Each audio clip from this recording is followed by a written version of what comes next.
बर्तमान बड़ खबर लुहा रड और भुजाली खंडारे मारपिट। आठगड़ थाना अंतर्गत बौलपदा गाँ सबरा साहि पूर्व शत्रुता को नहीं गोष्ठी संघर्ष।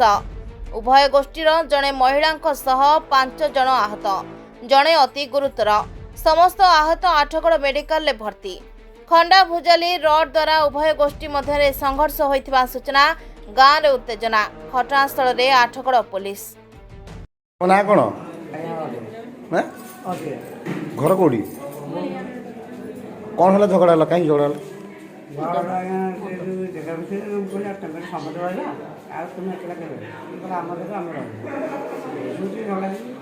केते ब्यूरो रिपोर्ट एक्सप्रेस ओडिशा।